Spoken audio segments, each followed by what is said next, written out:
Nah, teman-teman, kali ini aku mau kasih tahu kalian gimana cara bikin CV dan surat lamaran secara simple tanpa harus kita mendesain dari awal, tanpa harus kita mengetik lagi dari awal. Dan di sini juga disediakan kolom tanda tangan yang bisa kita gunakan setiap kita ingin melamar pekerjaan secara online. Kalian bisa kunjungi lamaran. Kalian bisa kunjungi aplikasi ini di Play Store. Kalian ketik aja di search lamaranku, kemudian kalian install. Kebetulan di sini aku udah install. Aku tinggal buka aja. Nah, seperti ini tampilannya aplikasi lamaranku. Di sini banyak banget CV-CV yang menarik yang bisa kita gunakan. Tenang aja, kita juga menggunakan CV-CV ini secara free, teman-teman, nggak berbayar. Bebas kalian mau pakai mana. Biasanya aku pakai CV yang nggak terlalu mencolok warnanya. Kemudian sebelum kalian melakukan pengisian di dalam CV kalian harus melengkapi data-data yang ada di bagian atas. Di sini ada biodata, ada pendidikan, pengalaman, keahlian, dan lain-lainnya. Di sini aku mau melengkapi yang bagian biodata dulu ya, teman-teman. Di sini bisa kalian isi nama lengkap kalian beserta gelar kalian. Kalau kalian sudah memiliki gelar, bagi kalian yang belum memiliki gelar, tidak usah ditulis, tidak apa-apa. Kemudian dalam penulisan tanggal lahir, formatnya itu adalah bulan dulu, kemudian tanggal, dan yang terakhir adalah tahun. Jenis kelamin perempuan, jangan lupa alamatnya ditulis secara lengkap. Kebangsaan kita Indonesia ya, teman-teman. Kalau kalian ada yang dari luar negeri, boleh kalian tulis kebangsaannya sesuai dengan kalian tinggal.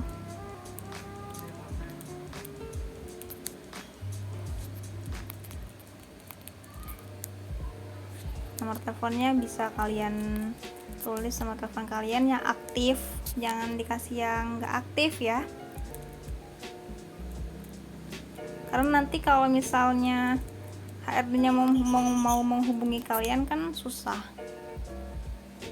Pendidikan terakhir kalian ditulis, jangan lupa kalau kalian pendidikan terakhirnya Madrasah Aliyah, kalian bisa tulis MA Madrasah Aliyah.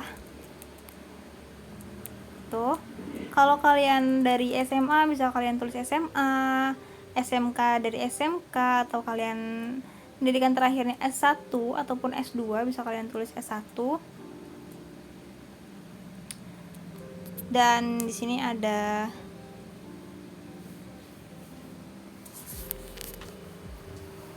spesialisasi. Kalian itu ahli di bidang apa misalnya. Kalau kalian S1, misalnya kalian itu adalah seorang yang ahli dalam bidang marketing. Kalian boleh klik marketing. Atau kalau kalian bukan lulusan dari S1 tapi kalian ini menunjukkan bahwasanya saya itu adalah gitu, kalian boleh klik yang content creator. Misalnya kalian adalah seorang content creator. Jadi spesialisasi ini menunjukkan bahwa lebih memperkenalkan diri kita itu siapa sih gitu. Kalau kalian adalah orang yang ahli dalam desain grafik, kalian bisa klik graphic design seperti itu. Dan di objektif ini kalian tambahkan beberapa kalimat atau 1 atau 2 paragraf tentang diri kalian. Misalnya, saya adalah seorang desain grafik. Saya pernah bekerja di perusahaan apa, itu selama berapa tahun. Kemudian jangan lupa dikasih tahu bahwasanya saya itu adalah seorang yang humble, dan bisa bekerja dalam tim, mampu diandalkan gitu. Karena biasanya dalam lowongan itu ada kualifikasi, misalnya bisa bekerja dalam tim, jujur, dapat dipercaya, dan lain-lain. Nah, di bagian kolom objektif ini bisa kalian masukkan sesuai dengan kualifikasi yang ada di lamaran tersebut.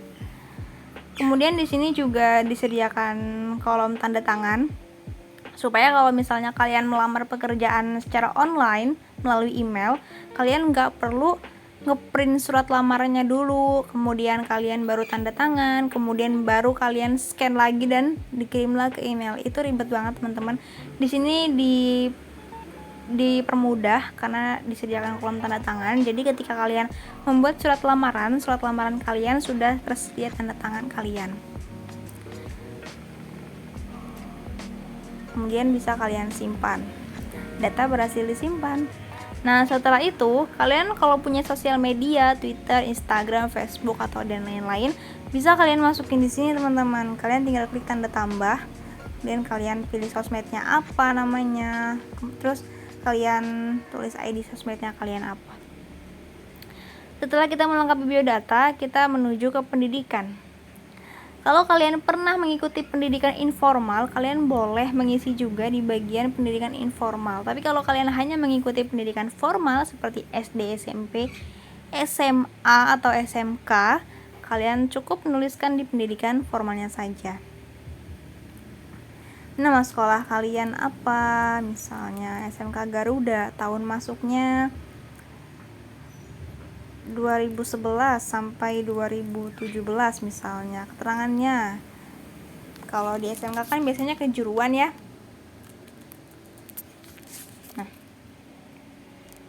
Nah di sini teman-teman, kalian boleh memasukkan dari TK sampai sekolah menengah atas, atau boleh juga menuliskan sekolah menengah atasnya saja.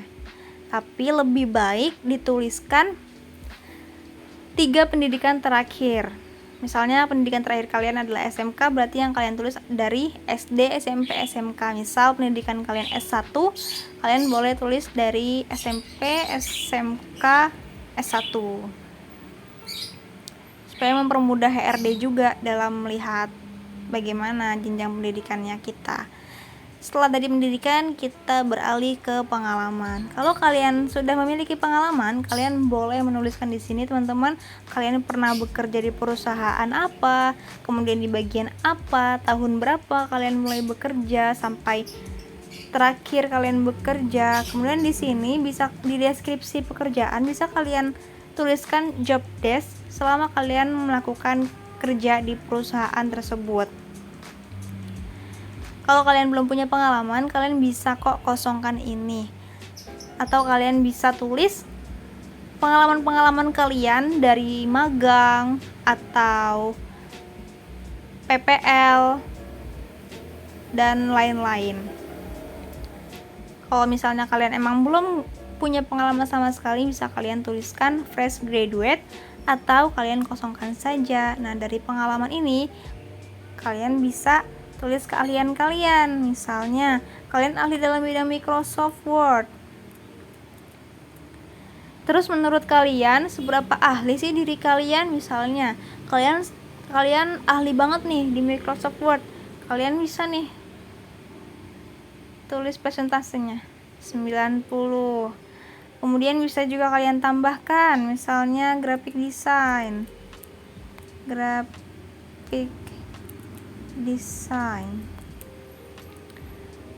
Karena kalian seorang desain grafis, berarti kalian harus memiliki keahlian yang unggul dalam bidang ini. Kalian boleh tulis 100 gitu. Kalau kalian nggak punya keahlian, kalian boleh juga kok kosongin ini. Dan di bagian yang lain-lain ini bisa kalian lengkapi dengan prestasi kalian atau seminar dan pelatihan yang pernah kalian lakukan. Bahasa yang kalian kuasai, misalnya bahasa Indonesia, bahasa Inggris, Prancis, dan bahasa Arab atau yang lain-lain. Kalau kalian pernah mengikuti organisasi, kalian bisa tulis di sini. Kalau kalian sudah memiliki karya tulis atau karya seni yang lainnya, bisa kalian lampirkan juga di sini. Mencakup hobi juga di sini ada di bagian lain-lain. Nah, setelah kita melengkapi semuanya teman-teman, kita bisa memilih desain apapun, desain CV apapun yang kita mau. Misalnya aku mau yang ini, yang mana ya? Oh, ini aja nih, yang nggak terlalu ribet. Lanjut. Nah, jadi di sini tuh udah otomatis teman-teman, udah otomatis keisi gitu. Kita tinggal masukin foto kita di sini. Kita klik, kita bisa milih foto apa aja. Gitu teman-teman. Nah, terus di bawah ini tuh ada bacaan pendidikan, keahlian, pengalaman, pendidikan informal, prestasi, proyek, organisasi, hobi, bahasa, dan seminar. Kita tinggal narik aja teman-teman. Pendidikan, kita mau letakkan di sebelah mana nih? Oh, di sebelah sini. Langsung. Keahlian, kita mau ditaruh di sebelah mana nih? Oh, sebelah sini aja nih, biar langsung kelihatan. Terus pengalaman, kalau kita belum punya pengalaman, kita bisa hapus teman-teman. Kita bisa nggak usah masukin itu. Pendidikan formal kita taruh di sini, hobi kita taruh di sini, prestasi kita taruh di sini, terus organisasi bisa di sini. Jadi kalian itu bebas mau masukin yang mana aja, terserah kalian, senyamannya kalian. Ini seputar CV. Nah, kemudian di aplikasi ini, selain kita bisa membuat CV secara mudah, di sini juga kita bisa menulis surat lamaran secara mudah, teman-teman. Di sini ada banyak banget pilihan surat lamaran yang udah apa ya, dimodif ya tulisannya. Jadi kita tinggal masukin aja, kita tinggal sesuaikan dengan bidang kita. Kalau misalnya kita belum punya pengalaman, kita bisa pakai surat lamaran kerja umum yang ketiga. Kita tinggal klik aja teman-teman, kemudian kita tulis. Sama seperti pengisian CV yang tadi, di sini kita tinggal melengkapi saja data diri kita. Kita mau ajukan ke perusahaan apa, kemudian bagiannya apa. Jangan lupa memperkenalkan diri juga di bagian sini. Nah, di bagian sini. Kemudian kita bisa save nama filenya, misalnya surat. Kita masukkan kodenya.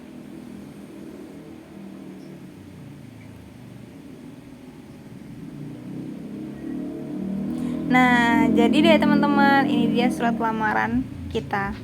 Sudah ada tanggalnya, sudah ada data diri kita, sudah ada yang lain-lain, dan tidak lupa tanda tangan nggak ketinggalan.